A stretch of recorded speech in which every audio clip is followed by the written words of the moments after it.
Hello. हाँ जी, सारा बहन राम राम। मैं आपके साथ राजेंद्र प्रसाद बबलू खोकर। देखो, 16वां संविधान संशोधन अधिनियम अगर यूपीएससी के व्यू से देखें, हम नजरिए से देखें, तो मुझे नहीं लगता कि आपको ये बताना पड़ेगा कि 1963 में ये 16वां संविधान संशोधन अधिनियम आया था। ये एसएससी के लिए छोड़ देते हैं, अपना काम क्या है वो देखने की कोशिश करते हैं। 16वां संविधान संशोधन अधिनियम आया, ये सबसे बड़ा एकदम प्रभावी अधिनियम था। इस अधिनियम के तहत आर्टिकल 19 के 4 सबसेक्शनों पे अमेंडमेंट किया गया था। सबसेक्शन ए, बी, सी और डी में अमेंडमेंट किया गया। इनकी किन पे? पाबंदियों पे। अब पाबंदी है क्या, उन पे बात कर। देखो, आर्टिकल 19 में हमको 6 फ्रीडम है। पहले 7 थी, अब 6 है। 6 कौन कौन है? पहले में क्या है, आप कुछ भी बोल सकते हो, कुछ भी मतलब जो वाक स्वतंत्रता है, अभिव्यक्ति। अब आप कुछ बोलना चाहते हो तो आप दीवार से तो बात नहीं करोगे ना, उसके लिए एक सम्मेलन होना चाहिए। जनता है तो सम्मेलन होगा, सम्मेलन में आप हथियार लेके नहीं जा सकते। ठीक है, अब सम्मेलन होगा तो नेक्स्ट टाइम आपका कोई संघ बनाओगे या संगम होगा, आप कोऑपरेटिव सोसाइटी बनाओ। कोऑपरेटिव सोसाइटी कब एड हुई? देखो, 19वें आर्टिकल में कोऑपरेटिव सोसाइटी 97 संविधान संशोधन अधिनियम 2011 में एड हुई। ठीक, अब आप संघ बना लिया, अब आप खाई मालो दिल्ली में बनाया, अब पटना में देना है, जयपुर, नागौर, बीकानेर, जालोर, ठीक है, हिसार, सोनीपत, कुरुक्षेत्र, करनाल, यहाँ पर अपनी स्पीच देनी, मान लो छपरोली देनी है, वेस्टर्न यूपी में स्पीच देनी है, तो आप घूमना भी चाहोगे ना, तो संघ तो बना लिया। सी का डी के तहत है भारत के किसी भी क्षेत्र में आप घूम सकते हो, ये हमारी आज़ादी है। ई भी कहता है आप किसी भी जगह जाके रह सकते हैं। लेकिन ऐप क्या था? ऐप, ठीक है, ये ऐप था कि संपत्ति का राइट था। ये 1978 में 44वां संविधान संशोधन अधिनियम से मोरारजी देसाई साहब ने इसको खत्म कर दिया। अब बच्चा कौन? जी, आप कोई भी व्यापार कर सकते हैं, कारोबार कर सकते हैं, हमें फ्रीडम है, लेकिन इन पर भी पाबंदी है। यही पाबंदी, एक नई पाबंदी ऐड की गई थी, वो था 16वां संविधान संशोधन अधिनियम से प्रभुता और अखंडता। मतलब भारत की प्रभुता और अखंडता को देखते हैं। इन 6 स्वतंत्रताओं में 4 में ये लगी। देखो, पहला देखो,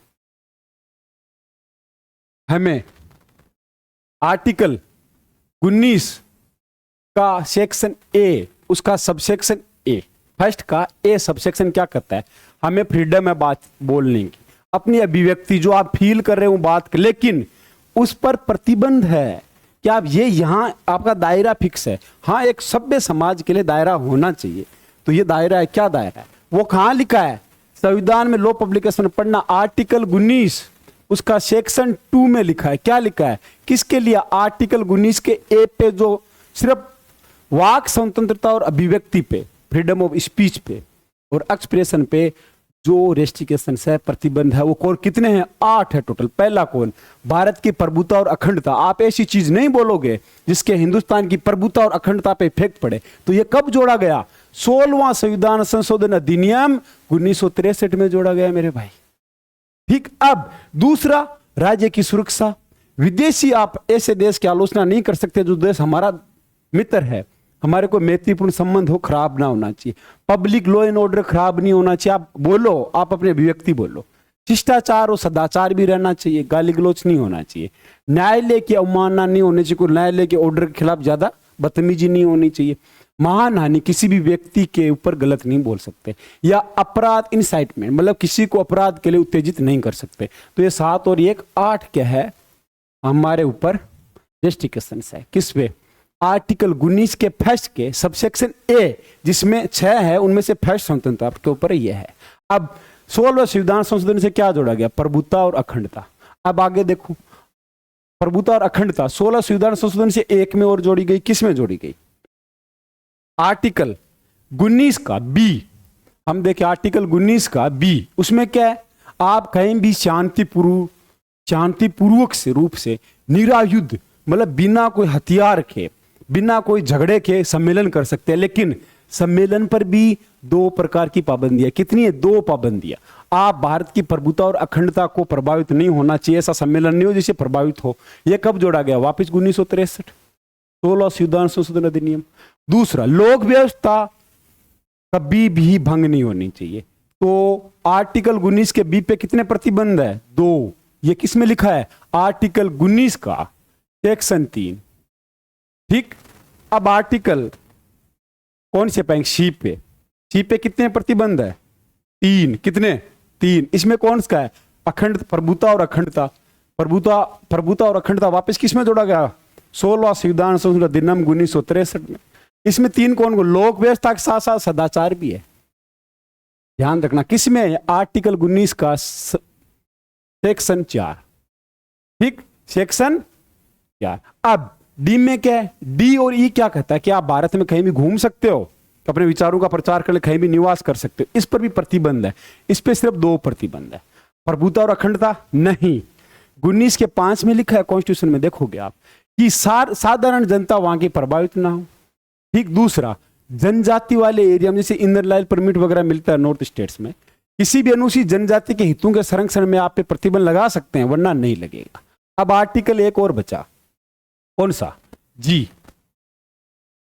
इसमें क्या है? आप कोई भी व्यापार वगैरह कर सकते हैं हिंदुस्तान में कहीं भी। इस पे एक प्रतिबंध है, क्या? साधारण जनता के हित में देखते हुए आप पे सरकार प्रतिबंध लगा सकती है कि कोई भी ट्रेड वगैरह करते हो उसके लिए टेक्नोलॉजी, उसके लिए लाइसेंस, या आप कोई भी चीज अगर क्वालिफिकेशन वगैरह होना जरूरी है, सरकार लगा सकती है। या कोई व्यापार या ट्रेड या फिर कोई अगर ऐसा कोई अगर कोऑपरेशन वगैरह या फिर कोई ऐसी पॉलिटिक्स है जो स्टेट गवर्नमेंट कर रही है, ट्रेड बिजनेस, अगर उस पर कोई अगर सिटीजनशिप को जो सिटीजन उनको रोक रही है वहां पे वो काम कर सकती है, तो आप प्रतिबंध बता दोगे। अब 16वां संविधान संशोधन अधिनियम से समझ गए कहां कहां लगे प्रतिबंध। अब एक चीज बताना चाहता हूं, ये आप फोटो देखिए पहले। ये है प्रोफेसर केटिसा। प्रोफेसर केटिसा का पूरा नाम है कुशाल। इनका पूरा नाम आपसे कोई पूछे, प्रोफेसर केटिसा का पूरा नाम क्या है? कुशाल तल्स्कीसा।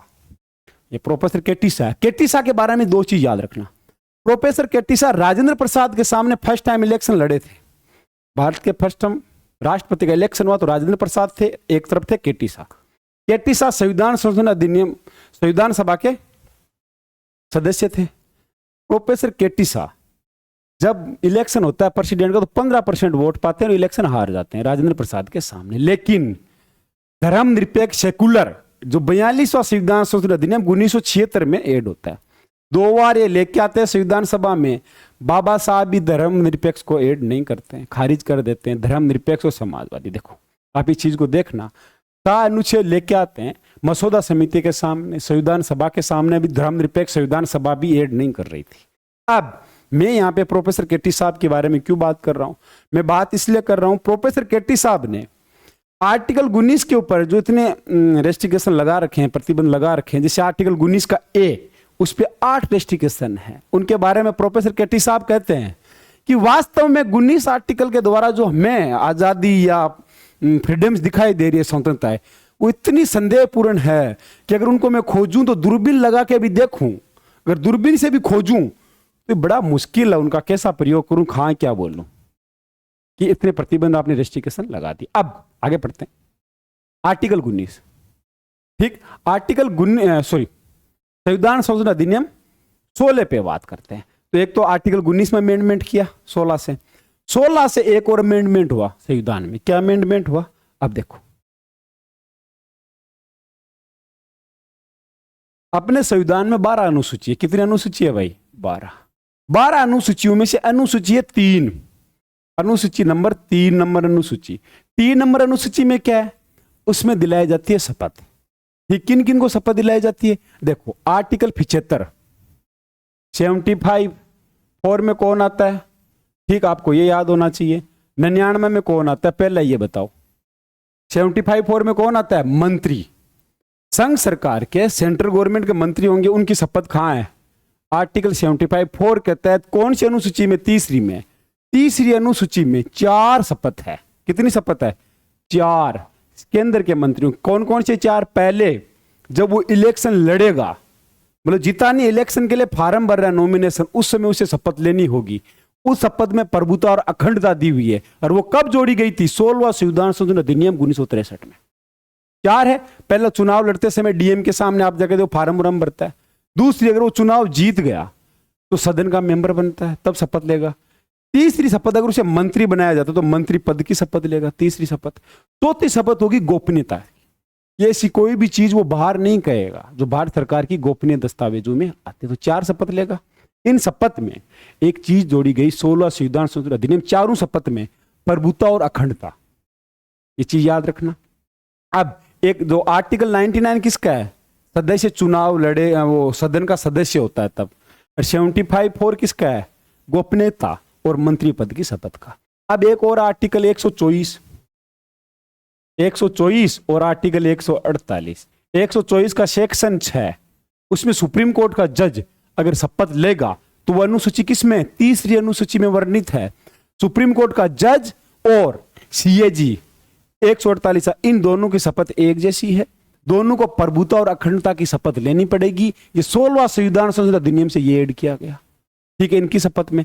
अब थर्ड अनुसूची में और किन की शपथ है, अब देखो सेंट्रल के मंत्री आ गए तो स्टेट के भी मंत्री होते हैं। स्टेट के मंत्री के लिए आपसे कोई आर्टिकल पूछे तो 164 का सेक्शन 3, ये तो स्टेट का, राज्य का जो मंत्री बनेगा, जो भी राज्य स्टेट कैबिनेट मिनिस्टर बनेगा, उसे 2 शपथ लेंगे कि एक तो मंत्री की, एक गोपनीयता की। इन दोनों में प्रभुता और अखंडता 16वां संविधान संशोधन अधिनियम से ऐड किया गया, ठीक। अगर वो सदस्य बनता है किसका, आर्टिकल 188 विधानमंडल का, तब उसे सदस्य के रूप में लेनी है शपथ। दूसरा, अनुसूची 3 का सेक्शन 7 कहता है कि अगर वो चुनाव लड़ने जाता है तो वो फार्म भरेगा, तब प्रभुता और अखंडता की शपथ लेगा, तो 4 शपथ हो गई।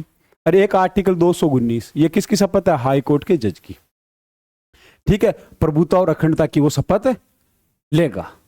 तो तीसरी अनुसूची में अमेंडमेंट किया गया। यही 16वां संविधान संशोधन अधिनियम है। इसको समझने की कोशिश करना, एग्जाम में आए तो आप दोनों तरह से लिखना, और प्रोफेसर केटी साहब को कभी मत भूलना। जय हिंद, जय भारत।